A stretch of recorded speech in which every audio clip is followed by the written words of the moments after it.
How's it going? Good, man. How are you? Good. I saw you just submitted the workout. Yep, just finished that just in time. Good. I'm back. Everything's feeling great. So I just thought I'd start with the first one I missed and just continue on if that's right. Yeah, perfect. Cool. Yeah. Yeah, and then we'll talk about your trip. I know your trip's coming, so some of the stuff with this is just sort of like things change. Like you're not a professional athlete, you're a working adult. So Right. like you don't have a perfect schedule. So some of this stuff we want to talk about is like how will we adjust now that you're going to travel. So Yeah. a lot of your training is using the K box from Eccentric. So there's two options. Either A, Eccentric's pretty good about finding people in the area you're going to travel if you want to go find that, or you get to the hotel, snap a picture, and send it to me and Landon, and we update maybe a day or two of like Plan B type stuff. And it's Yep. just whatever you got access to, we'll make it work. Yep. So that's up to you. Awesome. Yeah, I'm only gone from Thursday to Saturday, so it's not Not super long, yeah. like the first trip we were gone for 2 fucking weeks until. Right. But okay, so overall, anything you want to start with? Like any initial thoughts? Because you're the one going through it. Like for me, a lot of this stuff's normal, but I guess anything catch you off guard or anything different than you would have expected or I would say, just when looking at the like each assignment, each workout, it doesn't look definitely not like overwhelming. There's not as much to think, and then you start doing it, you start getting really tired really fast, and you're like, oh my God, by the end of it, like that general strength one, I was probably working on that for like 2.5 hours because I had to like figure out the movements too, and I right. was myself, so it was really cool and also challenging because like when I was working out for hockey, um, I wasn't as focused on like the fine movements. It was kind of just like lots of heavy weight, just do it as hard as you can. So my feet was probably off, and then building my golf swing that kind of taught me how to move. And now when I'm doing these exercises, I'm much more aware of the movement and like and getting it right, and going down in weight if I need to, you know, if I can't do the movement properly with the amount of weight. So it's been really cool to really focus and kind of study these new movements and also realize how much work I have and how much improvement there can be in a lot of these movements too. And I'm looking at it on camera. Like I would never film myself, Right. 10 years ago. And now, filming everything, and I'm looking at each rep and saying, okay, well, that arm could be a little bit more bent. That rep, like, holy shit, I wasn't even close to getting it. Like those leg kicks where you're kicking the leg over, like, Yeah. I had to watch the video like 8 times to figure out if I was doing it right. And so it's just been really cool. It's been really fun. I love having some structure. My days usually just like sit down and just create shit, so this is like forces me to step away for an hour and kind of get in the zone and start moving again. And obviously the K box, which is just right here. I mean, it's unbelievable. That thing is like, no matter what I'm doing, by rep 10, I am absolutely bagged. Yeah.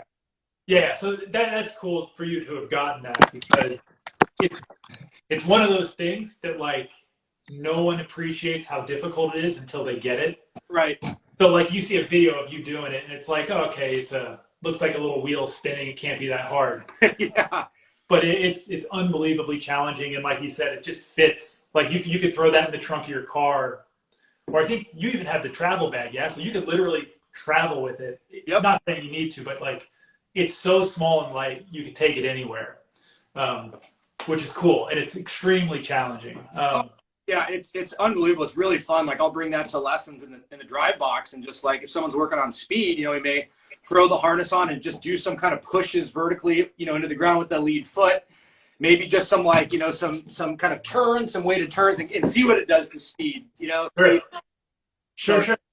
Okay. And then back to like the app, like I guess some of this I want to talk about is sort of like the app that allows us. So like we did an initial set, like, I don't know what you want to call it. It was like an intro week where Yep. you sort of had a website you visited and it was just like handwritten, well, typed Yep.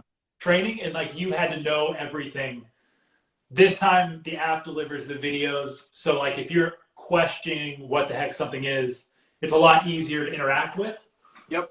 And then when you send us videos, we give feedback. So like the deadlift you did on the RDL, and you tweaked your back, like it was a little small uncomfortableness. We see what you did. We send back feedback. You let us know how things are progressing. We adjust the workout accordingly, and we sort of work together as if the goal is for us to like feel like we're there with you. Yep. Instead of just saying like, oh, Jake, here's a training session. Peace out. Like, see you later. Right. Like, so our goal with this, and I hope it's working, is where you send us something and we give feedback. So like, I saw your workout today, exercise 1, the high row. Like, I want to see you using a little more legs and putting a little more juice, getting a little bit more full body work. But that's not possible with like a lot of options, like to do this virtually.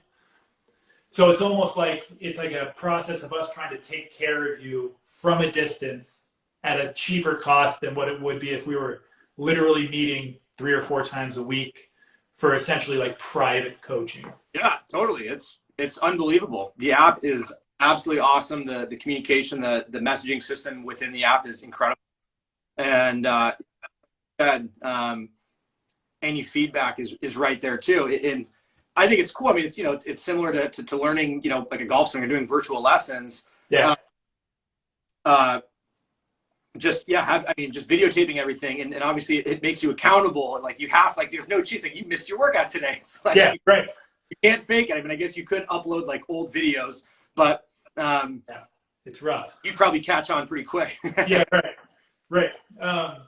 Okay, so you said you talked about the general strength. I don't think people probably understand what the general strength circuit is. So, like the way we've programmed Jake's stuff for Jake. Now, Jake's healthy. He's young. His program is built for him. So he has a lot of like intensive K-box work. He has some intensive swing speed work, but then he's got these general strength circuits. And the general strength stuff, we do some stuff for the wrists and hands. We do some stuff for the whole body. And it's really like body weight moving around. It could be plank type variations, lunging, squatting, different stuff. The goal there is to send like a low level stress through your body. So you can't just train like maxed out all the time. You can't K-box squat every day of the week and feel like or expect to like progress and feel good. Right. So like these highs and lows of stress for Jake, again, like I got to be on that because some of the other people we've worked with can't do exactly what you can do because you are very healthy.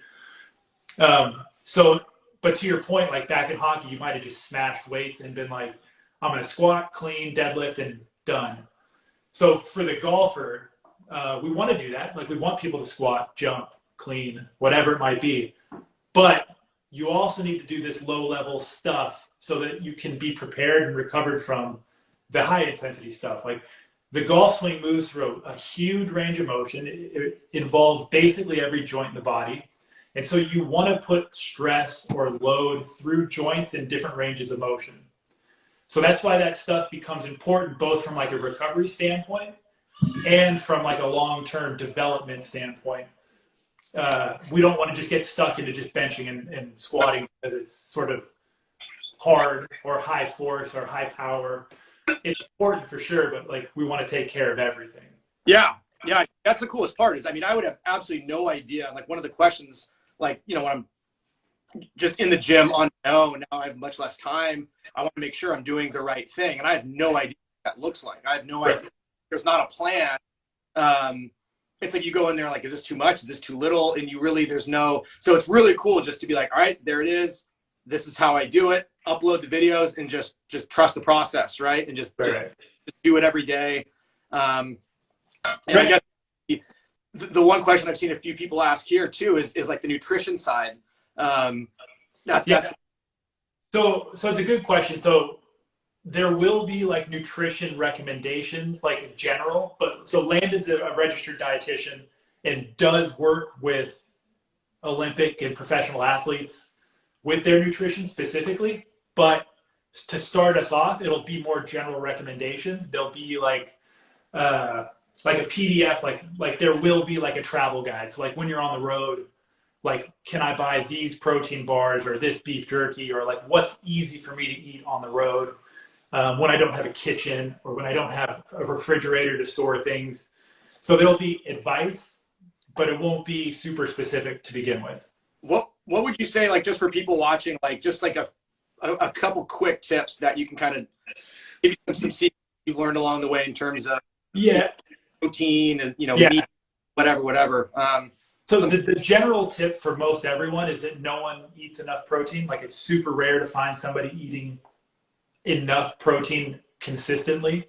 So again, like a super general rule, and it can fluctuate above or below, but usually 1 gram of protein per pound of body weight. So if I'm 200 pounds, I eat 200 grams of protein. Right. And that's a general rule. Sometimes when you're heavier, like more fat mass, you can up that. When you're older, say like 50, 60 years old, you could be like 1.2 grams. If you're super lean and young, you might be able to get away with less, but that 1 gram per pound of body weight is pretty good. Does it matter where you get from? Like, would it be bad just to like down like 4 protein shakes with like? No, it's not. It's okay. So it's not bad in the sense that, like, it's not, as long as you're a healthy individual, you don't have like kidney problems. It's not going to do anything bad to you. Like some of the worst stuff is you could probably get constipated if you don't have enough sort of like fibrous vegetables, Right. something, but it's not like inherently unhealthy. So there are eating strategies that would be like intermittent fasting, where you don't eat in the morning and then you just slam your calories sort of in like a small window.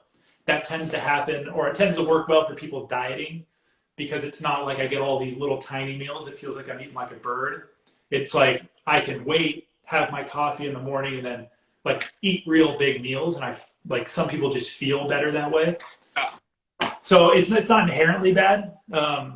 Typically you don't want to do it though, just because now you've eaten all your protein. And so you're trying to like have some sort of like consistency in meals. Yeah. But from a health perspective, it's all right. Cool. Yeah, so lots of protein.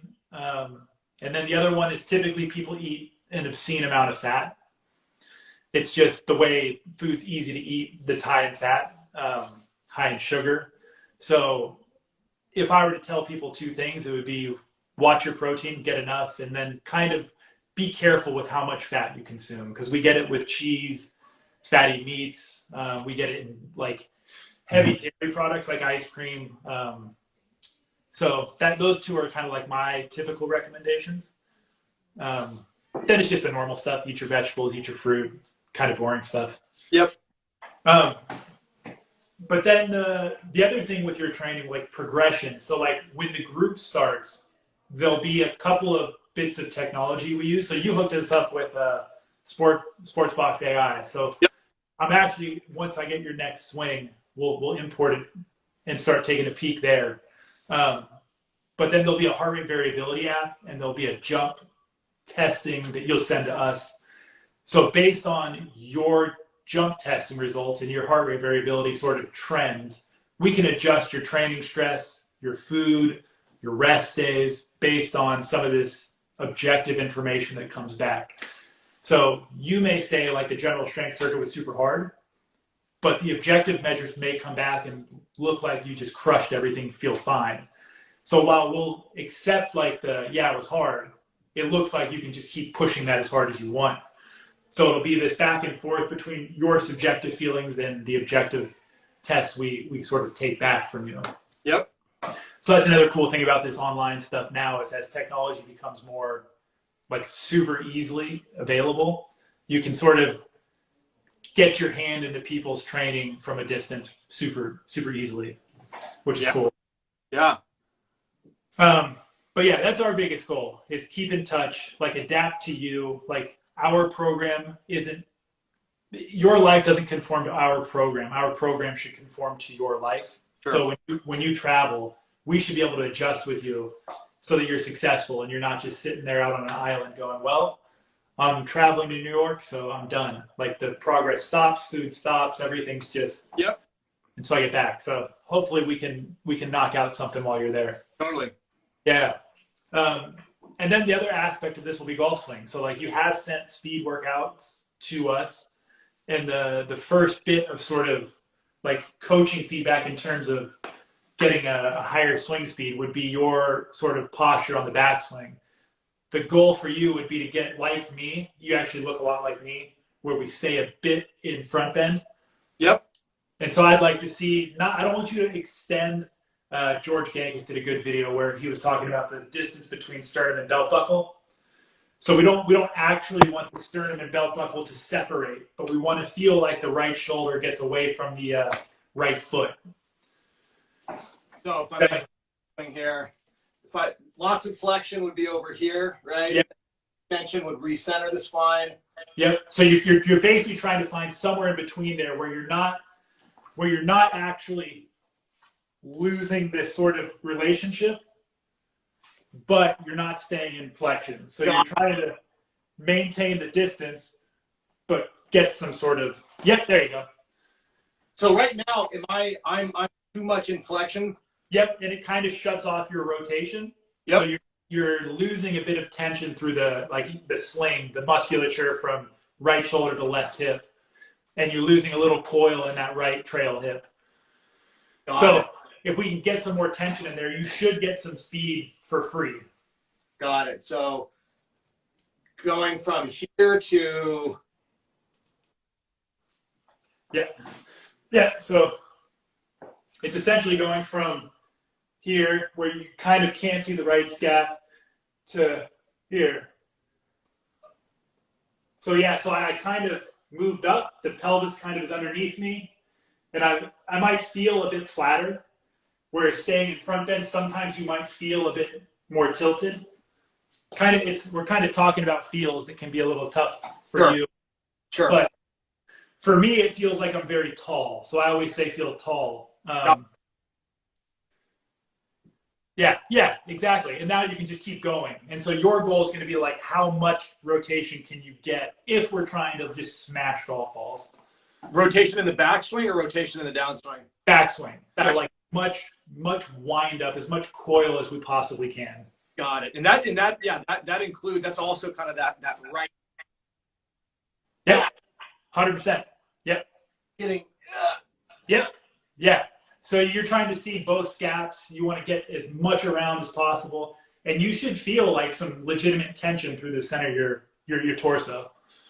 Got it. Yeah. That tension is like a rubber band. It should help sling you back around.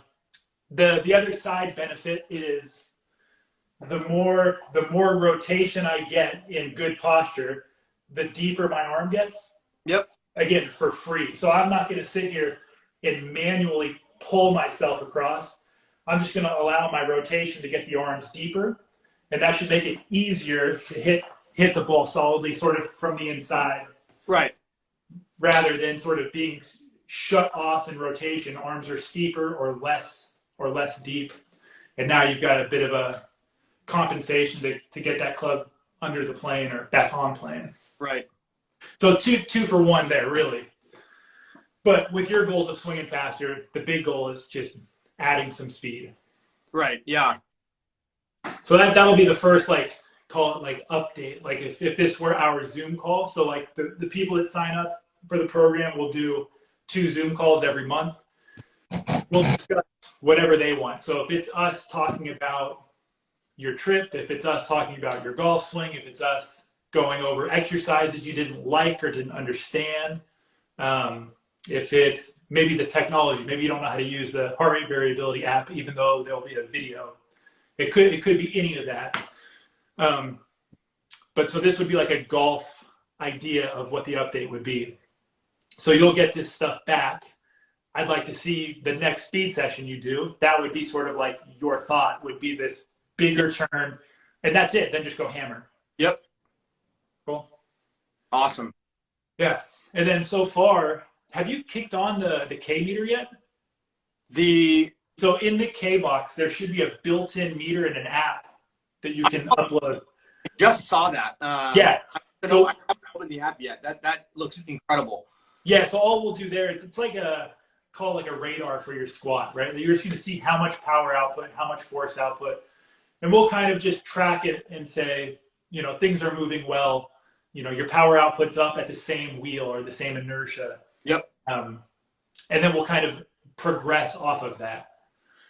Or like if we get real, if you kind of like if you were to stick long for a long time, you could start programming like volume. So like you could do a set of 5 at a given power output, and then we keep doing sets of 5 until your power output drops, say 10%.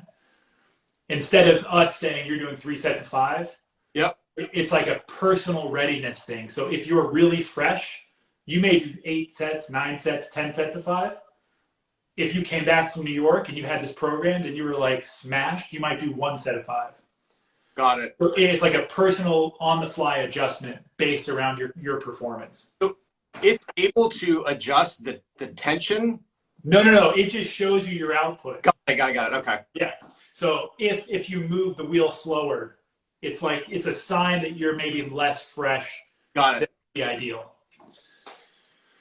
Yeah. That's unreal. That you said there's something attached to the bottom. It's just built in. So you start the wheel, open the app, and just it's a Bluetooth connection. Amazing. Yeah. That is super cool. And so the K pulley that you have will have the exact same thing. Yep. Yeah. So it's just this slick piece of equipment. So yeah, that's the big differentiator between doing a lift, right? Is it tells you exactly how much power you're exerting.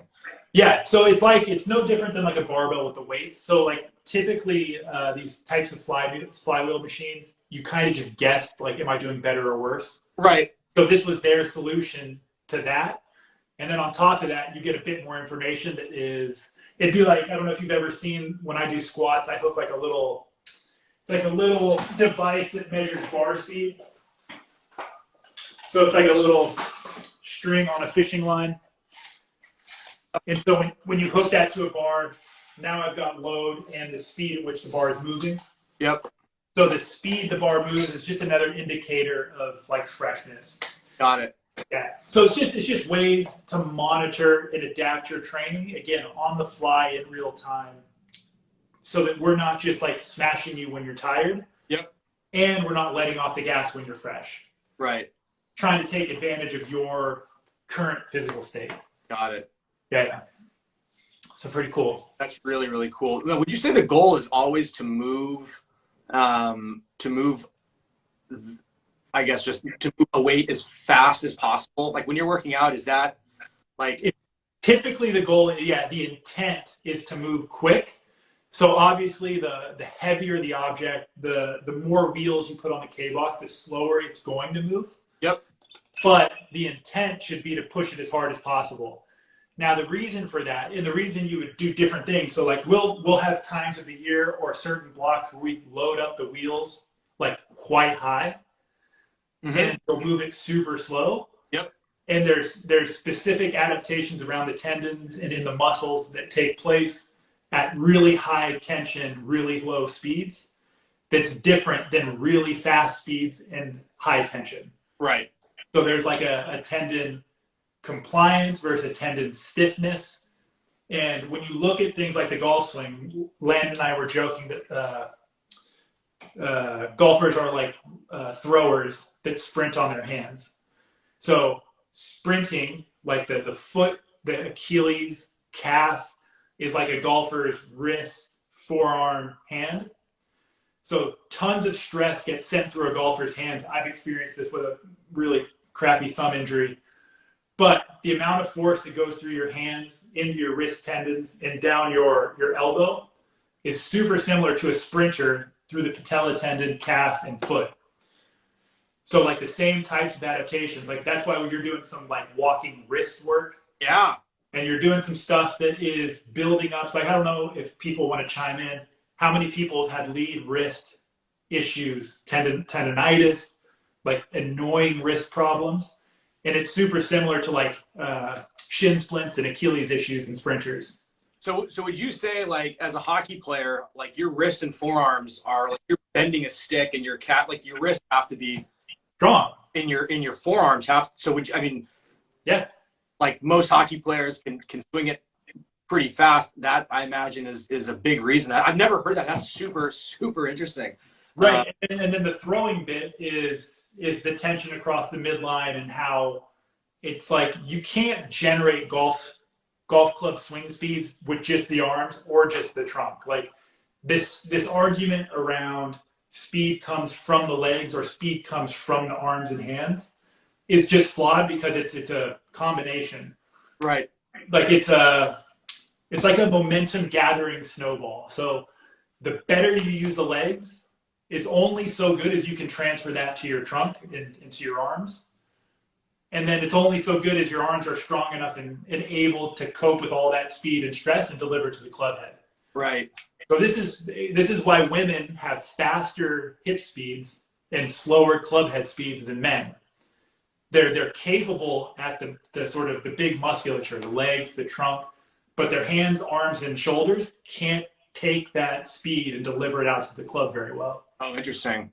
So it's a whole system sort of approach to making a club move faster. It's not just one or the other. Right. But yeah, that's why we're doing all these goofy things at the hands and wrists. And yeah, stuff. really interesting. And yeah, like those are exercises I've never done before. Right. But I imagine, like I mentioned, I built up that strength through playing hockey. 100%. And yeah, it's probably a good reason why you pretty much have been fast since you started. Like I think you've always swung it pretty darn quick, right? For like your average golfer. What was I going to say? And some of the wrist stuff that we're doing with you has stemmed from my sort of injury because we sort of talked more and more and more about my thumb and sort of wrist. And the more we talked about sort of what things felt like and how things work in the golf swing and some of the papers we looked up, we kind of started realizing how important and how much the hands deal with in the golf swing, especially as you ramp speed up. So yeah, if you're swinging at 130 and you want to go to 140, 145, the change in force at the hands between those two is a lot. Like there's a ton more force going through your hands. And so if you take that and you're not prepared for it, and then you go hit a bucket of balls, like the hands are going to take a beating and the wrists will take a beating. And so to be prepared, that's our goal, is just have you not break down as you get faster. Yeah, I mean the hands at the top, right? Well, I guess a question off the bat would be when are the hands receiving most of the force? At what part of the swing? Is it transition? Transition, and then as the club releases. As like in that the release you find so as the vertical force kicks into the club and the hands get sort of thrown out like a boat towing a skier sort of takes a turn and that skier releases out sort of the opposite direction. So the feeling of like of the shaft kind of whipping, right? When you feel it kick right before. Yep. There's a huge grasp, like a huge force right there, so the club doesn't go flying out of your hands. Right. But then there's a big force. There's a pulse and then a pulse transition impact. Yep. And that force is inward, correct? Yeah, sort of like you're pulling up and away. Yep. Super cool. Yeah. So about any questions moving forward? Like I almost wanted to try and treat this a little bit like a check-in that we would do, but we've a little chatted along the way, but like anything standing out so far, like that's an impediment, that is frustrating, something you want changed, like anything. No, yeah. Anything you want more of? There's nothing that is, I mean, I've done most of the workouts at home, right? Like some dumbbells, barbells in the backyard and then in the K box. And so it's been incredibly easy. There's nothing that I want more of, less of. I'm super curious now to get that app going and start sending guys obviously some information to see where I'm weak and what's good, what's bad, all that, because I've never done that before. So super cool. We want to see it progress for sure. Like we want to see things increase over time on average, right? You're going to have sessions that just like club head speed, you'll go up and down as like the sessions go on, but like the whole trend is ideally on an upward path. Yeah. So not to get like caught up in like Monday's bad, Tuesday's good, Wednesday's bad. That's okay as long as like the overall goal is moving in the right direction. You had a question here. This is an interesting one. Can we get a slow motion with description of what you'd say to someone wanting to emulate your swing? I know there's a lot of people who've obviously seen your golf swing, and it's just about the coolest, prettiest one out there with speed. So if you have any insight? Say that one more time. The question here is, can we get a slow motion with description of what you'd say to someone wanting to emulate your swing? Slow motion with description. And it's okay. This is like a post or like now? Someone just asked that. I guess it's like if someone were to try, if you were to tell someone like in under a minute, how can someone emulate your golf swing? How what would your answer be? Maybe. Well, I mean, the biggest thing I'd say is I do a good job getting pressure off the ball and moving off the ball in my backswing pretty well. So what I mean by that is the reason a lot of times there's two reasons my swing doesn't look fast. One of those reasons is that I get my pressure going right before the club starts. And most people, for whatever reason, have a very hard time with that. Lots of people like to pick the club and then kind of have it pull them. Yep. For whatever reason, it's always actually been a problem that I'll kind of slide and then start the golf club. Dana has helped me take a bump and then immediately turn it into some motion. So pressure right kind of early, and then immediately I'm turning that sucker around back to my lead side so that my transition's happening by lead arm parallel in the backswing. So I'm kind of moving left, and then so the body, there's never like a up, stop, and then just like a yank of everything down from the top. So I think it's this idea of constant motion and pressure shift that makes it look smoother, or I guess effortless, even though it's definitely not effortless. Right.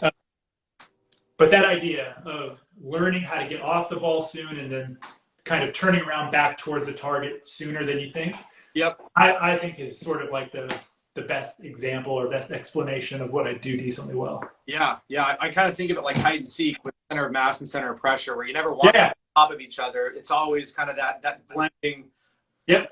Of it, and everyone struggles with different things. Like in your case, I imagine one thing I think we've talked about this before is pushing into the ground, kind of immediately, directly away from the target, right? Essentially starting and then feeling like you get that push to reach pelvis, as opposed to if you get it too late and super tilty, path gets super out, angle of attack goes way up, right? Yeah.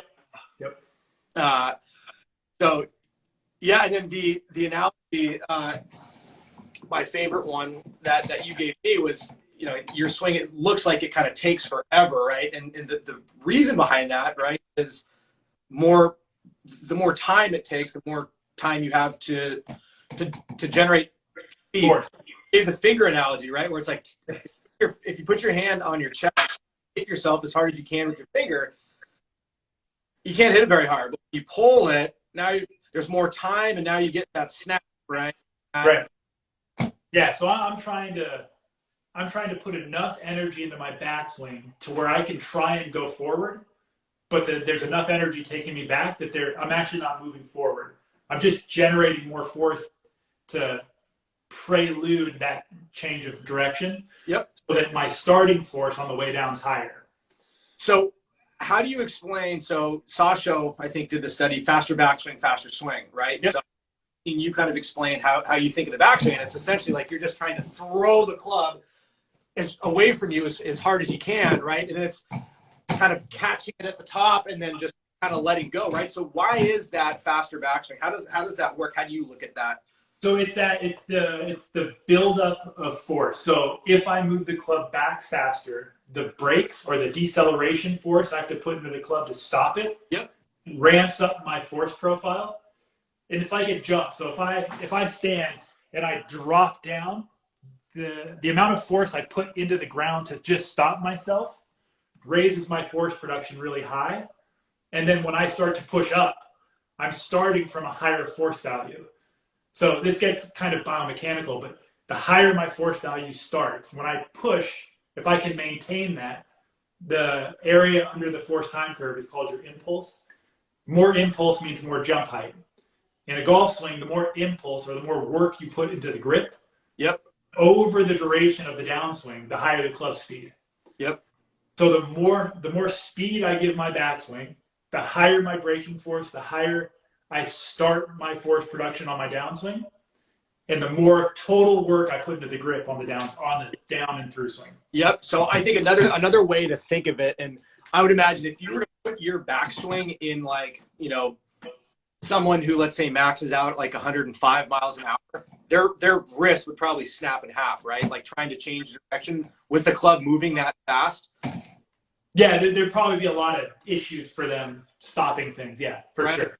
I think another way to look at it, right, when the club is moving around the body, when you throw the club, the thumbs have a big role in slowing that club down, right? And if right.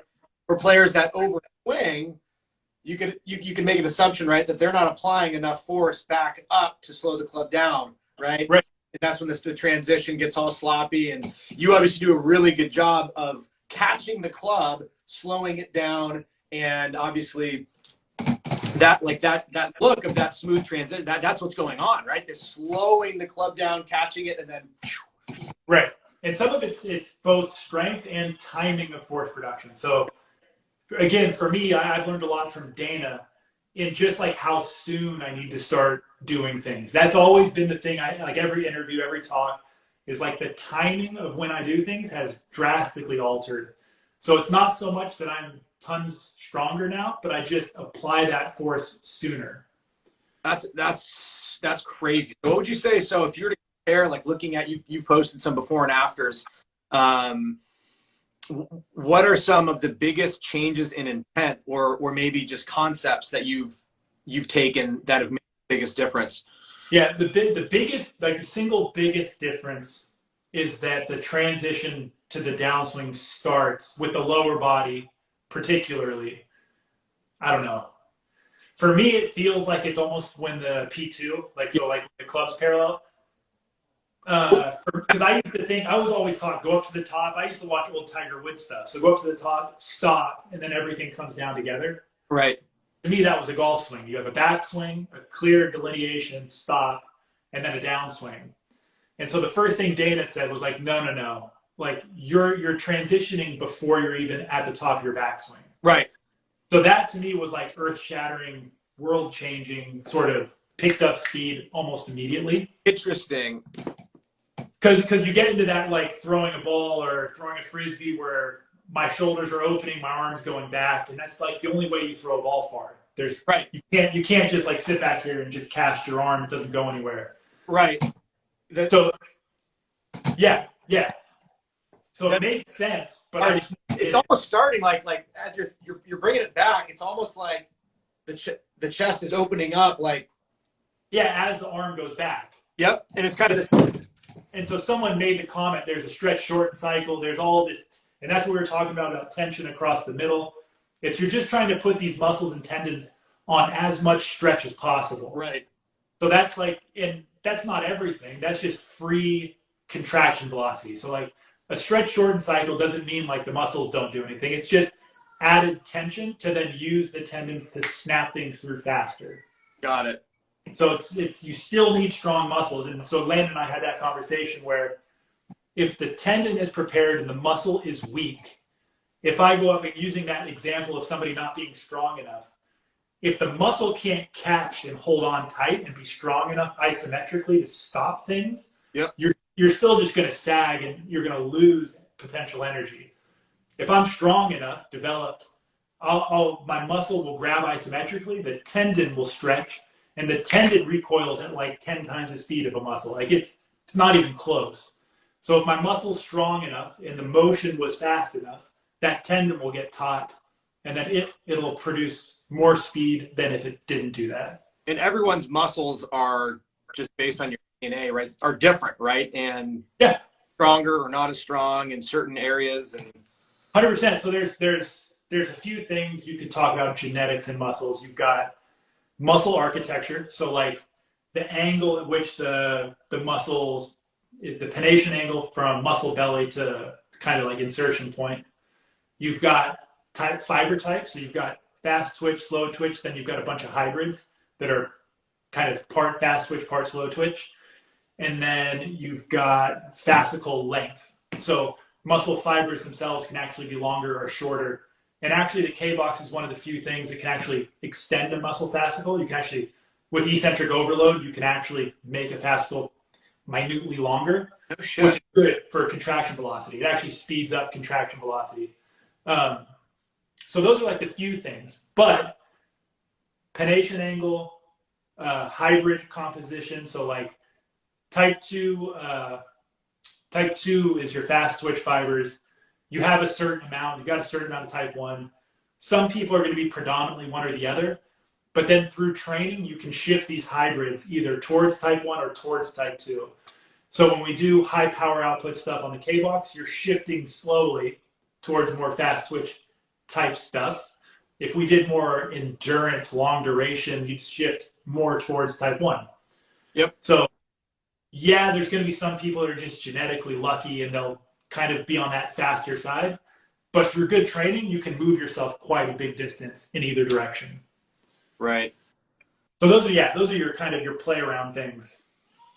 Super interesting. That's a lot of shit, dude.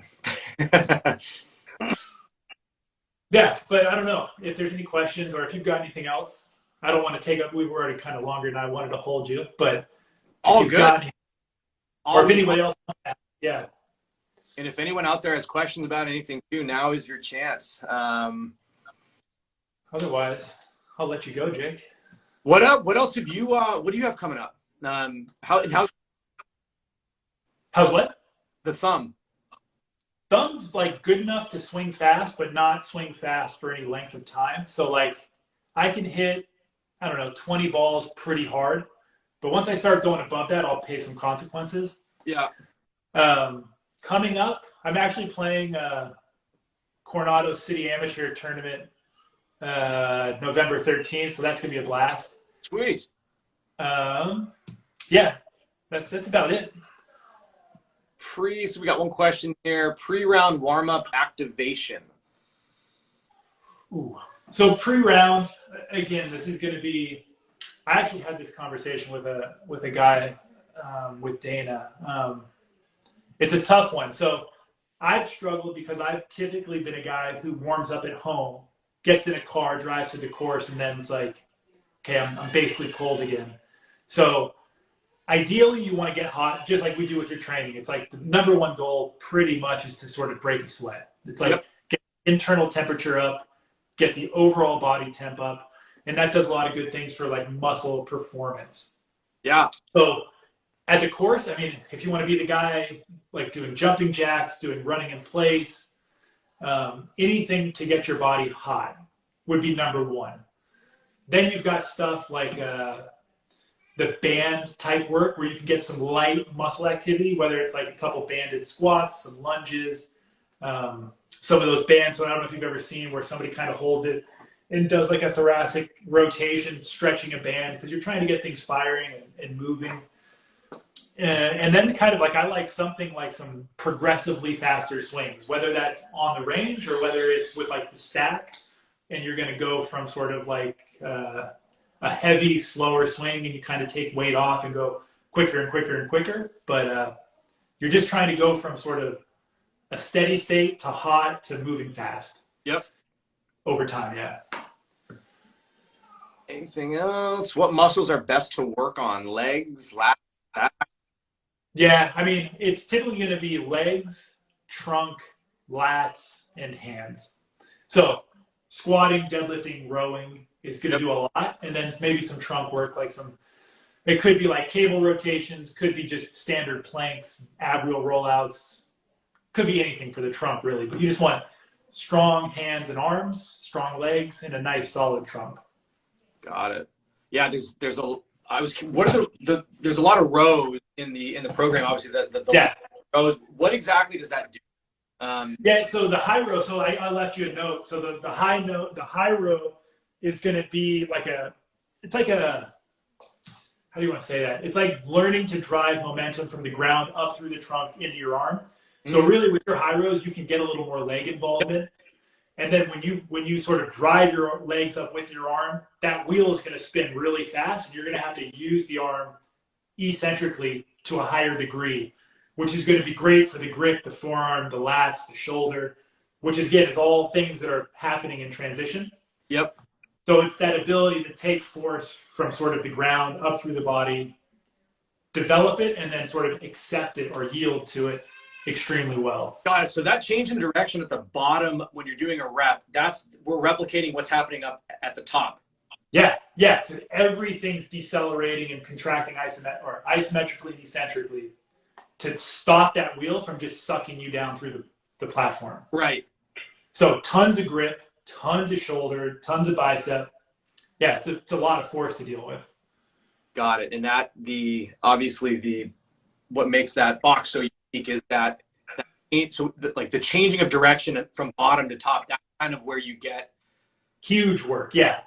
And you can do different things. So like you could do that high row, and then you could attempt to like really quickly drop your arm a few degrees so that there's some slack and that thing is speed. Yep. And then you try and stop it as quick as you can about halfway down. Yep. I'm not saying you want to do that, but you can do that with squatting and deadlifting, and you kind of have these really specific joint angles where you're producing tons of force or attempting to produce tons of force. That's very challenging. Got it. More specific. Yeah. Got it. So like that, obviously that measures the amount of force that you're able to produce. And the more, if you were to get on there and like put, I don't know, let's just put a couple super heavy wheels, like you would be able to produce, I mean, that force production, do you always see it come out in terms of speed? Like if someone is able to apply X amount of force, can you pretty much predict how fast they'll be able to swing or there's a general yes to that, but it always follows with like the caveat of like the swing has to be decent.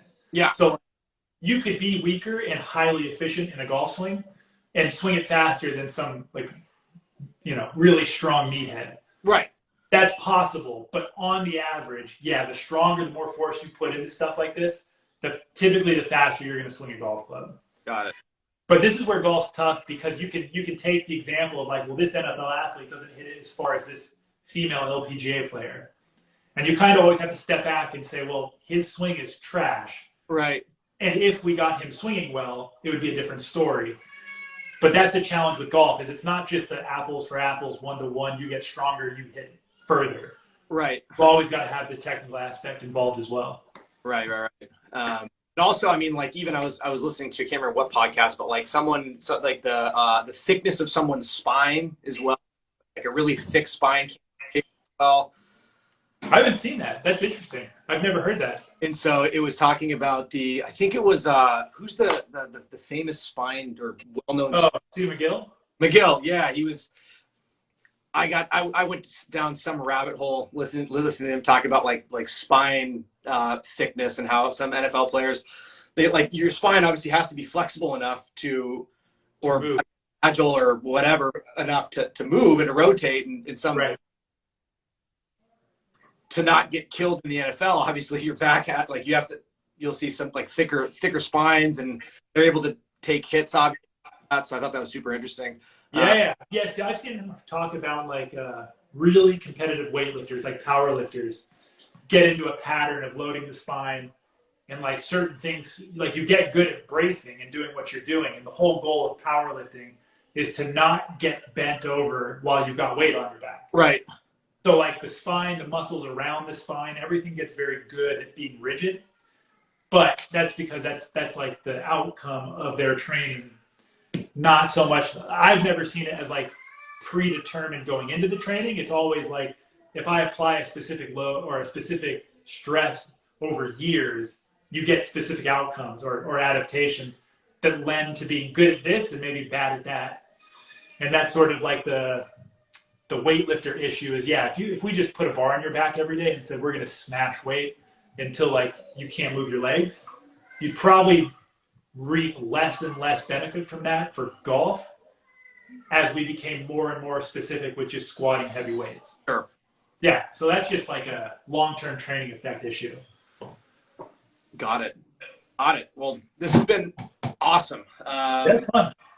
Really, really cool. I'm really stoked to be a part of what you guys are doing. Is there any like more information you want to share in terms of? Yeah, I mean, if people are interested, definitely either check out Next Gear Golf at Next Gear Golf. You can check my page out because we're going to announce the opening of registration here in like a day or two. And so what will happen is, just so people understand, if you register, we send out health questionnaires to make sure we can work together. Like if you have serious medical issues, we're going to be honest and say you're probably not a good fit with us. You should probably see a doctor. Yep. From there, we do just a general movement assessment. From there, you get a free first week. So the first week is essentially us getting to know you, you getting to know like the app that you've been on. You send us some intake questions and videos. So we want golf swing, we want a jump, we want some movement screen stuff. We send you an app as part of joining to test heart rate variability. So there's kind of like this whole week of just kind of like getting to know what's going to happen.